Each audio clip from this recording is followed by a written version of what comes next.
Hello students, welcome to our YouTube channel. Once again एक बार फिर से आपका हमारे यूट्यूब चैनल पर स्वागत है। जैसा कि आप लोग जानते हैं कि हमारा प्रॉफिट एंड लॉस का चैप्टर चल रहा है।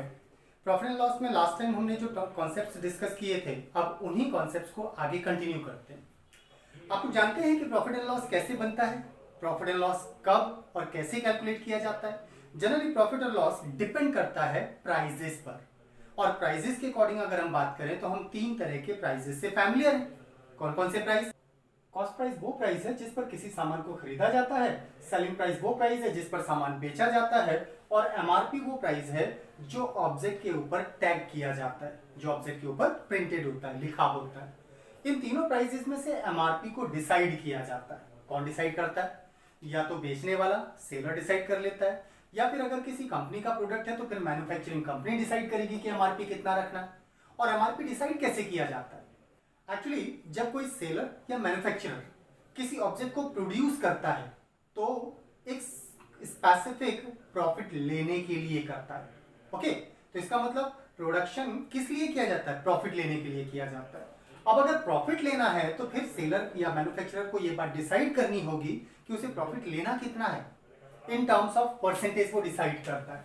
तो कॉस्ट प्राइस पर और सेलिंग प्राइस के बीच में हमें रिलेशन मालूम है, प्रॉफिट लॉस का होता है। इसका मतलब मैन्युफैक्चरर या सेलर जितने भी परसेंट का प्रॉफिट चाहता है वो किस पर होगा? कॉस्ट प्राइस पर। तो कॉस्ट प्राइस पर एक सर्टेन परसेंटेज का प्रॉफिट लेकर जब वो ऑब्जेक्ट को सेल करेगा तो सेलिंग प्राइस हो जाएगा। अब कोई भी मैन्युफैक्चरर या सेलर लॉस के लिए ऑब्जेक्ट का प्रोडक्शन तो नहीं करता, हमेशा प्रॉफिट के लिए ही करता है।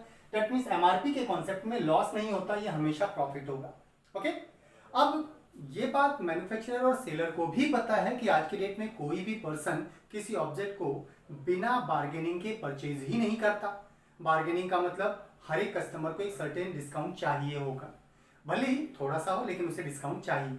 और जब मैन्युफैक्चरर या सेलर को ये बात मालूम है तो वो कस्टमर के लिए डिस्काउंट भी डिसाइड कर लेता है कि उसे कितना डिस्काउंट दिया जाना है। ओके, तो डिस्काउंट किस प्राइस पर देते हैं? जो भी प्रिंटेड प्राइस होगा उसी पर डिस्काउंट दिया जाता है। तो एमआरपी पर एक सर्टेन परसेंटेज का डिस्काउंट देने के बाद जब ऑब्जेक्ट को सेल किया जाएगा तो फिर वो ऑब्जेक्ट का सेलिंग प्राइस हो जाएगा। क्लियर? अब ऐसे में कॉस्ट प्राइस और सेलिंग प्राइस के बीच में प्रॉफिट परसेंटेज का रिलेशन हो गया, और एमआरपी और सेलिंग प्राइस के बीच में डिस्काउंट परसेंटेज का रिलेशन हो गया। क्लियर? ऐसे में कॉस्ट प्राइस और सेलिंग प्राइस का रिलेशन तो हमने देखा था।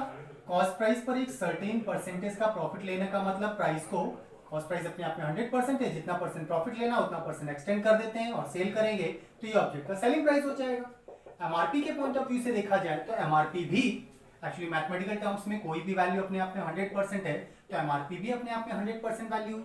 अगर ये 100% वैल्यू है और इस पर डिस्काउंट देना है, इसका मतलब प्राइस को कम करके सेल करना है, तो जितना भी परसेंट डिस्काउंट देना डिसाइड किया गया है उतना परसेंट कम करके ऑब्जेक्ट को सेल कर देंगे, इससे भी सेलिंग प्राइस बनेगा। इस तरह से कॉस्ट प्राइस, सेलिंग प्राइस और एमआरपी के बीच में ये रिलेशन बन जाता है। इस रिलेशन के बेसिस पर तीनों में से कोई भी दो वैल्यूज गिवन हो तो थर्ड को इजीली फाइंड आउट किया जा सकता है। Clear students? अब ऐसे में अगर कॉस्ट प्राइस और एमआरपी के बीच में रिलेशन देखें तो ये वैल्यूज भी, क्योंकि सेलिंग प्राइस इसके भी बराबर है इसके भी बराबर है, तो ये दोनों वैल्यूज भी आपस में बराबर होंगे। तो यहीं से कॉस्ट प्राइस और 100 प्लस प्रॉफिट परसेंट अपॉन 100 की वैल्यू जो कि सेलिंग प्राइस है, ये सेलिंग प्राइस की इस वैल्यू के बराबर होनी चाहिए। That means MRP into 100 minus discount percent upon 100 के बराबर होना चाहिए। तो कॉस्ट प्राइस और एमआरपी के बीच में ये रिलेशन बन जाता है। Clear students? लेकिन कॉस्ट प्राइस का सेलिंग प्राइस से रिलेशन है, एमआरपी का सेलिंग प्राइस से रिलेशन है। कॉस्ट प्राइस और एमआरपी के बीच में रिलेशन हमने एस्टैब्लिश किया थ्रू द सेलिंग प्राइस, क्योंकि सेलिंग प्राइस के साथ दोनों का रिलेशन है। लेकिन क्या कॉस्ट प्राइस और एमआरपी के बीच में डायरेक्टली भी कोई रिलेशन होता है? होता है, क्योंकि एमआरपी इसी कॉस्ट प्राइस को तो बढ़ाकर डिसाइड किया जाएगा। इसका मतलब कॉस्ट प्राइस को एक सर्टेन परसेंटेज से इंक्रीज कर देने पर एमआरपी डिसाइड होता है। अब कॉस्ट प्राइस को कितना परसेंट बढ़ाया जाए, इसके लिए सबसे पहले सेलर को ये दो बातें डिसाइड करनी होंगी कि कस्टमर को डिस्काउंट कितना देना है और खुद प्रॉफिट कितना लेना है। अगर सेलर या मैन्युफैक्चरर ने ये बात डिसाइड कर ली है कि प्रॉफिट परसेंट और डिस्काउंट परसेंट कितना रखना है, तो फिर वो प्राइस को कितना परसेंट इंक्रीज करके मार्क करेगा, उस इंक्रीज परसेंटेज की वैल्यू को कैलकुलेट किया जा सकता है। तो ऐसे में इंक्रीज परसेंटेज की वैल्यू कितनी हो जाएगी? इंक्रीज परसेंटेज की वैल्यू कितनी हो जाएगी?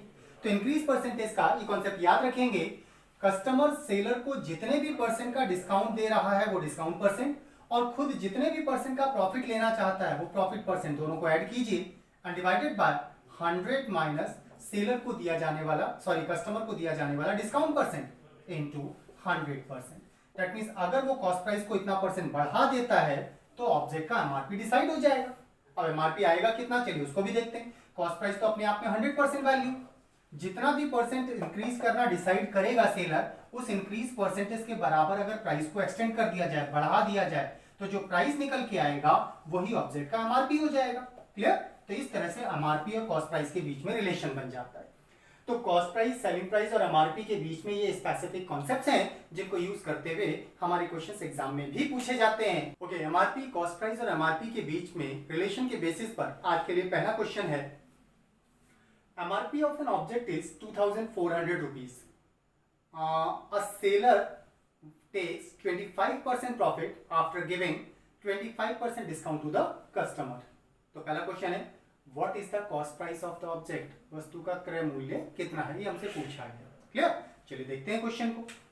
तो हमारा क्वेश्चन है MRP of the object, MRP, cost price, selling price, इनके बीच में रिलेशन के बेसिस पर क्वेश्चन है। तो चलिए तीनों वैल्यूज को देखते हैं, कॉस्ट प्राइस, सेलिंग प्राइस और एमआरपी के रिगार्डिंग हम क्वेश्चन को सॉल्व करने की कोशिश करते हैं। हमारे क्वेश्चन के according MRP of an object is 2400 rupees, MRP 2400 rupees object का दे रखा। आगे कहा गया है सेलर वांट्स 25% प्रॉफिट, और प्रॉफिट किस पर लेते हैं, कॉस्ट प्राइस पर, और कॉस्ट प्राइस पर एक सर्टेन परसेंटेज का प्रॉफिट लेने के बाद जब ऑब्जेक्ट को सेल करते हैं तो सेलिंग प्राइस बन जाएगा। आगे कहा गया gives 25% discount to the customer. अब डिस्काउंट किस पर देते हैं, एमआरपी पर, एमआरपी पर 25% का डिस्काउंट देने के बाद जो प्राइस बनेगा वो सेलिंग प्राइस हो जाएगा। हमसे पहले क्वेश्चन में पूछा गया फर्स्ट पार्ट में कि कॉस्ट प्राइस कितना है वो आइडेंटिफाई करो। अभी हमने देखा था कॉस्ट प्राइस और एमआरपी के बीच में सेलिंग प्राइस के थ्रू रिलेशन, और वो रिलेशन था कॉस्ट प्राइस अपने आप में 100% वैल्यू है, जितने परसेंट का प्रॉफिट लेना है प्राइस को इतना परसेंट एक्सटेंड कर देने पर ऑब्जेक्ट का सेलिंग प्राइस बन जाएगा। एमआरपी के थ्रू, एमआरपी भी अपने आप में 100% वैल्यू, कस्टमर को जितने भी परसेंट का डिस्काउंट देना डिसाइड किया गया है, प्राइस को उतना परसेंट कम कर देते हैं और सेल करेंगे तो ये भी सेलिंग प्राइस हो जाएगा। दोनों सेलिंग प्राइसेस एक ही ऑब्जेक्ट के हैं तो that means that should be equal, तो ये बराबर होना चाहिए। इस रिलेशन के अंदर वैल्यूज को प्लेस करते हैं। कॉस्ट प्राइस हमसे पूछा गया है इनटू 100 प्लस प्रॉफिट, तो 125 upon 100 that is equal to MRP दिया है 2400 multiplied by 100 minus discount 25 that is 75 upon 100। इसे सिंपलीफाई करते हैं, जो भी आएगा वो ऑब्जेक्ट का कॉस्ट प्राइस हो जाएगा। क्लियर? चलिए देखें, दैट इज 100 कैंसिल हो जाएगा, 25 3 जा एंड 25 5 जा एंड 5 से 5 4 जा 5 8, 48 का 3 से मल्टीप्लाई करना है तो 0 8 3 जा 24, 4 3 जा 12 and 14, 1440 that should be the cost price of the object. ये ऑब्जेक्ट का कॉस्ट प्राइस होना चाहिए। सेकंड पार्ट में हमसे कहा गया है by what percent the price of the object should be increase and mark, वस्तु का मूल्य कितने प्रतिशत बढ़ाकर अंकित किया जाना चाहिए, ये सेकंड पार्ट में हमसे पूछा गया। क्लियर? चलिए उसके लिए देखते हैं, वस्तु का प्राइस कितना परसेंट बढ़ाना है, by what percent the price should be increase, increase किसको करना है, कॉस्ट प्राइस को। इसका मतलब कॉस्ट प्राइस को कितना परसेंट इंक्रीज करके मार्क करना है ये हमसे पूछा गया है। इंक्रीज परसेंटेज की वैल्यू हमसे पूछी गई है कितना, और इंक्रीज परसेंटेज की वैल्यू आइडेंटिफाई करने के लिए एक तरीका तो ये है कि कॉस्ट प्राइस और एमआरपी के बीच में डिफरेंस निकालें और वो कॉस्ट प्राइस का कितना परसेंट उसको आइडेंटिफाई कर लें। इसके लिए हमें कॉस्ट प्राइस निकालना पड़ेगा पहले, लेकिन अगर हमसे केवल इंक्रीज परसेंटेज पूछा गया है तो प्रॉफिट परसेंट और डिस्काउंट परसेंट के थ्रू निकाला जा सकता है। इसके लिए हमें कॉस्ट प्राइस की जरूरत नहीं है। तो इंक्रीज परसेंटेज होता है प्रॉफिट परसेंट और डिस्काउंट परसेंट जितना भी देना डिसाइड किया गया सम divided by 100 minus discount percent into 100। That means इतना परसेंट इंक्रीज कर देने पर इंक्रीज परसेंटेज की वैल्यू आ जाएगी। नाउ प्रॉफिट परसेंट कितना है, प्रॉफिट परसेंट हमारे पास 25 है, डिस्काउंट कितना दिया जाना है 25% upon 100 minus discount percent 25 into 100। इसे सॉल्व करना है, कितना होता है, so that is 50 upon 75 into 100%, that is 2/3, तो 200 अपॉन 3% हो जाएगा अपॉन 3%। सिंप्लीफाई करते हैं, that is 66 holes 2/3%। It means price को अगर कॉस्ट प्राइस को अगर 66 होल 2/3% इंक्रीज कर दिया जाए तो ऑब्जेक्ट का एमआरपी आ जाएगा। इसी क्वेश्चन का एक थर्ड पार्ट भी दिया गया और थर्ड पार्ट है if the seller does not allow any discount to the customer then what would be his profit percentage. तो उसका प्रॉफिट परसेंट कितना होगा, यदि विक्रेता ग्राहक को कोई छूट नहीं देता है तो उसका लाभ प्रतिशत क्या होगा, ये हमसे पूछा गया। क्लियर? अब इसी क्वेश्चन का पार्ट है, तो इस क्वेश्चन के अंदर दिए गए डेटा के बेसिस पर अगर हम देखें तो 25% प्रॉफिट, 25% क्वेश्चन में दिया था डिस्काउंट, 2400 एमआरपी था, हमने कॉस्ट प्राइस और इंक्रीज परसेंटेज की वैल्यू फाइंड आउट की थी। इसका मतलब इस क्वेश्चन के लिए कंप्लीट डेटा है हमारा। ओके, क्वेश्चन में कहा गया अगर सेलर कस्टमर को कोई डिस्काउंट ना दे, अगर डिस्काउंट ऑब्जेक्ट के प्राइस पर नहीं दिया जाएगा तो फिर कौन से प्राइस पर ऑब्जेक्ट को सेल किया जाए? जो ऑब्जेक्ट के ऊपर लिखा हुआ प्राइस उसी पर सेल कर दिया जाए। इसका मतलब एमआरपी पर ही ऑब्जेक्ट को सेल कर दिया जाए। और अगर एमआरपी पर सेल किया जा रहा है जब डिस्काउंट नहीं दिया जा रहा है तो फिर एमआरपी पर ऑब्जेक्ट को सेल कर दिया जाए। क्लियर? नाउ प्रॉफिट के अकॉर्डिंग अगर हम बात करें तो प्रॉफिट के अकॉर्डिंग अगर कभी भी ऑब्जेक्ट पर होने वाला प्रॉफिट कॉस्ट प्राइस से जितना भी ज्यादा सेलर के पास जाएगा वो सारा उसका प्रॉफिट है। कॉस्ट प्राइस अपने आप में 1440 रुपीज 100% वैल्यू, कोई भी वैल्यू 100% होती है तो कॉस्ट प्राइस भी 100% वैल्यू, ये 100% वैल्यू। और एमआरपी अभी हमने देखा था कि कॉस्ट प्राइस को 66 को 2/3% बढ़ाकर डिसाइड किया गया। ओके, इतना परसेंट इंक्रीज करने पर एमआरपी बन रहा था, तो इतना परसेंट बढ़ा देने से ऑब्जेक्ट का एमआरपी हो जाता है। दैट मीन्स ये हुआ कि कॉस्ट प्राइस को इतना परसेंट बढ़ाने से अगर एमआरपी बन रहा है तो कॉस्ट प्राइस से एमआरपी इतना परसेंट ज्यादा है, और कॉस्ट प्राइस से जितना भी ज्यादा सेलर के पास जाएगा वो सारा उसका प्रॉफिट होता है। जब डिस्काउंट दिया ही नहीं जा रहा है तो ये सारा का सारा उसका प्रॉफिट हो गया।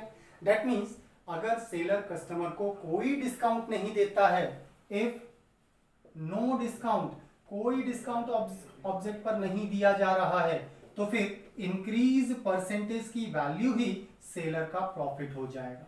इसका मतलब प्रॉफिट परसेंट की वैल्यू इंक्रीज परसेंटेज के बराबर हो जाएगी।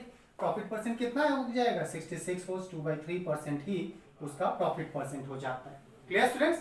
तो इस तरह से एमआरपी, सीपी और एसपी के बीच में रिलेशन के बेसिस पर एक क्वेश्चन हमारे एग्जाम के पॉइंट ऑफ व्यू से बनता है, उसका कॉन्सेप्ट ये था। क्लियर? प्रॉफिट एंड लॉस का अगला इंपॉर्टेंट कॉन्सेप्ट है इक्विवेलेंट डिस्काउंट, समतुल्य बट्टा या छूट। यहां से भी एग्जाम में अक्सर क्वेश्चन पूछा जाता है। अब इक्विवेलेंट डिस्काउंट होता क्या है? अगर हम डिस्काउंट की बात करें, जो अभी हमने एमआरपी, कॉस्ट प्राइस और सेलिंग प्राइस के कॉन्सेप्ट में भी देखा था, तो डिस्काउंट होता क्या है? डिस्काउंट जनरली किसी भी ऑब्जेक्ट के कौन से प्राइस पर दिया जाता है? हमने देखा था एमआरपी पर डिस्काउंट दिया जाता है। एमआरपी पर डिस्काउंट, लेट किसी ऑब्जेक्ट का एमआरपी मान लेते हैं, चलिए 100 रुपीज। लेट अगर किसी ऑब्जेक्ट का एमआरपी 100 रुपीज है तो इस पर डिस्काउंट दो तरह से ऑफर किया जा सकता है।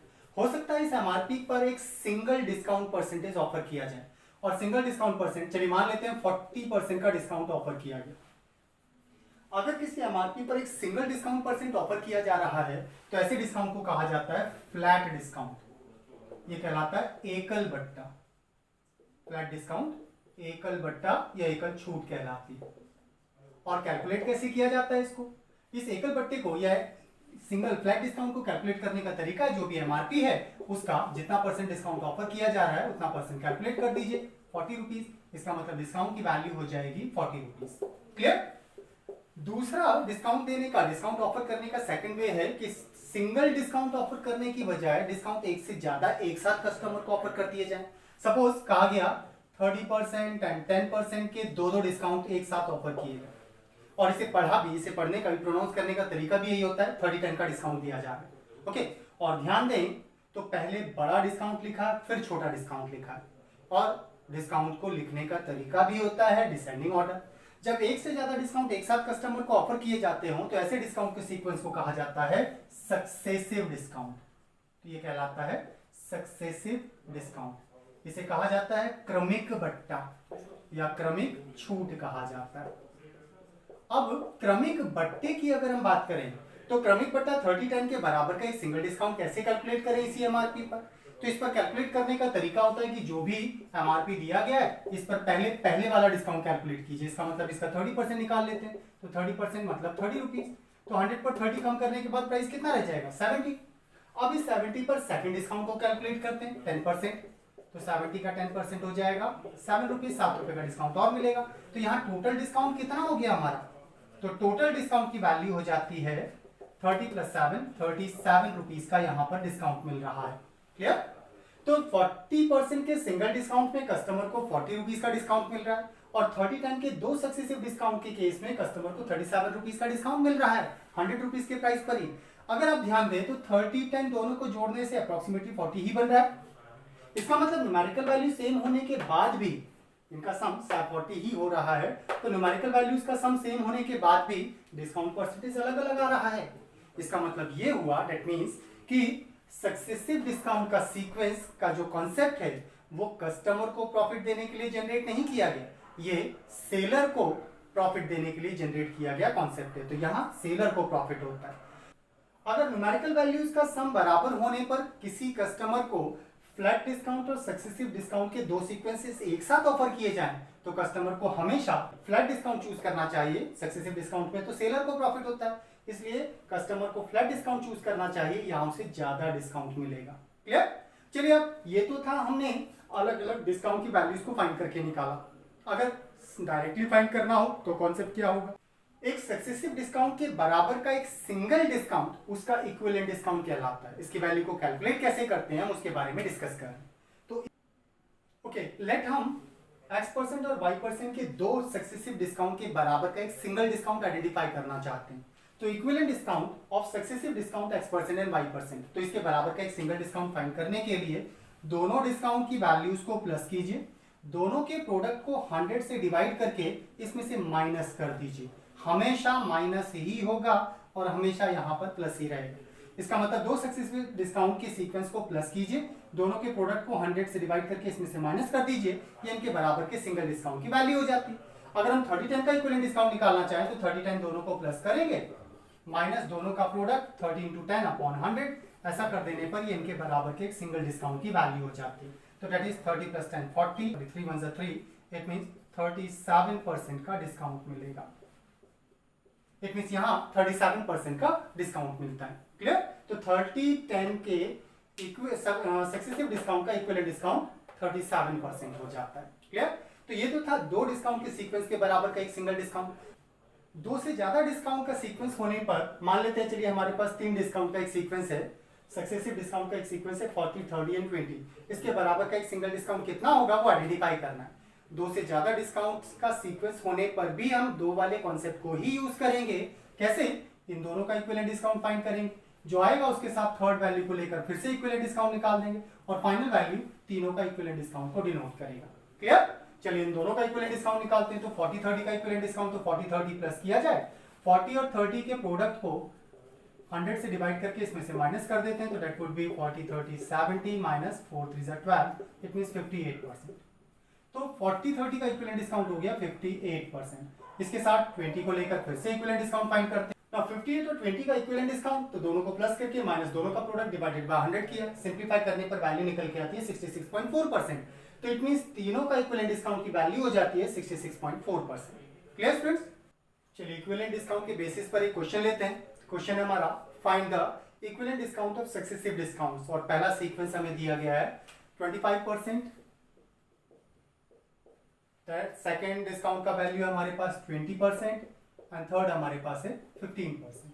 That's the successive discount sequence. इसके बराबर का एक सिंगल डिस्काउंट बताना है कितना हो, तो दो करके निकालते हैं। लेट इन दोनों का इक्विवेलेंट डिस्काउंट पहले लेते हैं, तो 20 एंड 25 का equivalent discount 25 + 20 minus 20 × 25 upon 100, that would be 25 4s and that is 4 5s। तो 25 plus 45 minus 5 that is equal to 40%। तो इन दोनों का इक्विवेलेंट डिस्काउंट हमारे पास हो गया 40%।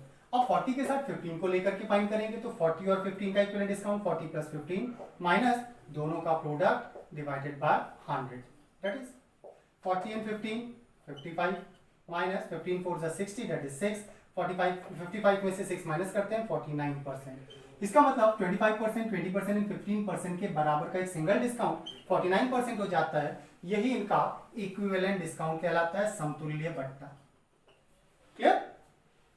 सक्सेसिव डिस्काउंट का इक्विवेलेंट डिस्काउंट फाइंड आउट करने की केस का सेकंड पार्ट है। 3 डिस्काउंट का सीक्वेंस फिर से दिया गया और कहा इसका इक्विवेलेंट डिस्काउंट फाइंड करना है। ओके, लेकिन इस बार जो डिस्काउंट्स की वैल्यूज हैं वो फ्रैक्शनल है, और जब डिस्काउंट की वैल्यूज फ्रैक्शनल हो तो इन्हें formula format x + y - xy upon 100 में प्लेस करके सॉल्व करना आसान नहीं रह जाता। ओके, ऐसा ही प्रॉब्लम हमने, अगर आपको याद हो, तो नेट परसेंटेज चेंज में भी फेस की थी कि अगर हमारी परसेंटेज चेंजेस की वैल्यूज होल नंबर ना होकर फ्रैक्शनल हो जाएं तो फिर हम उन्हें फॉर्मूले के अंदर प्लेस करके सॉल्व नहीं कर पाते। ऐसे केस में इक्विवेलेंट डिस्काउंट फाइंड आउट करने के लिए सारी परसेंटेज वैल्यूज को सिंपल फ्रैक्शन में कन्वर्ट कर देते हैं। तो 37 was 1/2 अगर आप सिंप्लीफाई करेंगे तो दैट वुड बी 3/8। 14 होल्स 2/7 को अगर सॉल्व करेंगे तो डेट इज 1/7 एंड 11 होल्स 1/9 को सिंप्लीफाई किया जाए तो डेट वुड बी 1/9। ये हो जाएगा क्लियर। अब इन सारे फ्रैक्शंस की डिनोमिनेटर की वैल्यू ओरिजिनल वैल्यूज को डिनोट करती है, ओरिजिनल वैल्यूज को। दैट मीन्स इनिशियल पहली वैल्यू 8 यूनिट, दूसरी 7 यूनिट और तीसरी 9 यूनिट। और नई वैल्यूज कितनी हो जाएंगी, डिस्काउंट है तो प्राइस को कम करना है, इसका मतलब 8 यूनिट पर 3 यूनिट कम कर देना है क्योंकि डिस्काउंट दिया जाना, तो डेट वुड बी नई वैल्यू 5 हो जाएगी। 7 यूनिट पर 1 यूनिट कम करेंगे तो 6 हो जाएगा, 9 पर 1 कम करेंगे तो 8 हो जाएगा क्लियर। तो ओरिजिनल वैल्यूज ये थी और नई वैल्यूज ये थी। ओरिजिनल वैल्यूज का प्रोडक्ट ओरिजिनल ओवरऑल वैल्यू को डिनोट करेगा और नई वैल्यूज का प्रोडक्ट ओवरऑल नई वैल्यूज के प्रोडक्ट को डिनोट करता है। अब ऐसे में जैसा हमने नेट परसेंटेज चेंज के कॉन्सेप्ट में किया था, अगर ओरिजिनल की कोई भी वैल्यू नई मींस न्यू वैल्यूज की किसी भी वैल्यू से अगर सिंप्लीफाई हो रही है तो हम कर लेते हैं। ओके, तो यहाँ 8 और 8 कैंसिल हो रहा है, 3 से 3 2 6 एंड 3 3 9, बाकी कोई वैल्यू सिंप्लीफाई नहीं होती तो 7 3 21 एंड 5 2 10। ये हमारा ओरिजिनल वैल्यू और नई वैल्यू है। तो ओरिजिनल वैल्यू से नई वैल्यू रिड्यूस हो गई, कितना रिड्यूस हो गई, यही डिस्काउंट को डिनोट करेगा। तो डिस्काउंट कितना मिल रहा है, 21 - 10 that is equal to 11 unit का। तो डिस्काउंट परसेंटेज कितना होगा, जो परसेंटेज निकल के आएगा वही एक्चुअली इक्विवेलेंट डिस्काउंट होगा। तो डिस्काउंट है 11 और डिस्काउंट कौन सी वैल्यू पर दिया जाएगा, ओरिजिनल वैल्यूज पर। ओरिजिनल वैल्यू कितनी है, 21 है हमारी, तो 21 इंटू 100 परसेंटेज फाइंड कर रहे हैं, दैट इज सिंप्लीफाई होगा नहीं तो दैट वुड बी 1100 अपॉन 21%। ये हमारे परसेंटेज की वैल्यू इक्विवेलेंट डिस्काउंट में हो जाती है। सिंप्लीफाई कीजिएगा, जो भी आता है वो आंसर हो जाएगा। तो 25 5 105 बचता हमारे पास 50 2 42 8 अपॉन 21%। इट मींस इतने परसेंट का डिस्काउंट ओवरऑल मिल रहा होगा। Clear students. एक और स्पेसिफिक टाइप का क्वेश्चन एग्जाम्स में देखा गया है, इस क्वेश्चन के बारे में भी डिस्कस करते हैं। तो अगला क्वेश्चन है, the price of sugar is reduced by 20% due to which a person gets 2 kg sugar more in rupees 360. Find the initial and new price of the sugar. Hindi में चीनी की कीमत 20% तक कम हो जाती है जिसके कारण एक व्यक्ति को 2 किलो चीनी 360 रुपए में अधिक मिल पाती है। तो चीनी का प्रारंभिक और नया मूल्य ज्ञात कीजिए। ये हमारा क्वेश्चन क्लियर।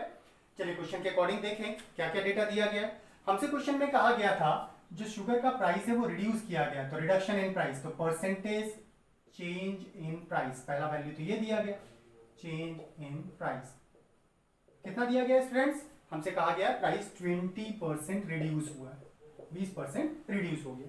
सेकंड वैल्यू दी गई है इसमें एक सर्टेन अमाउंट, एक स्पेसिफिक अमाउंट क्वेश्चन के अंदर दिया गया है, दैट इज 360 रुपीज। ये वो अमाउंट है जो क्वेश्चन में दिया गया। और तीसरा क्या कहा गया है कि पर्सन को 2 kg शुगर एक्स्ट्रा मिलती है।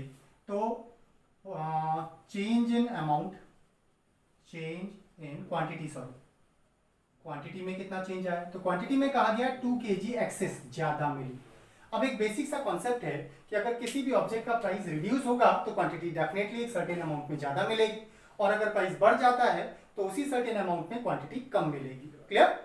ऐसे क्वेश्चंस में जनरली यही 3 वैल्यूज दी जाती हैं, certain percentage change in price, एक सर्टेन अमाउंट और एक स्पेसिफिक क्वांटिटी में चेंज। इन्हीं तीनों के बेसिस पर हमसे क्वेश्चन पूछा जाता है, या तो initial price of the sugar या new price of the sugar में बताना होता है, मींस ऑब्जेक्ट का नया प्राइस या फिर नया ओरिजिनल प्राइस फाइंड आउट करने के लिए कहा जाता है।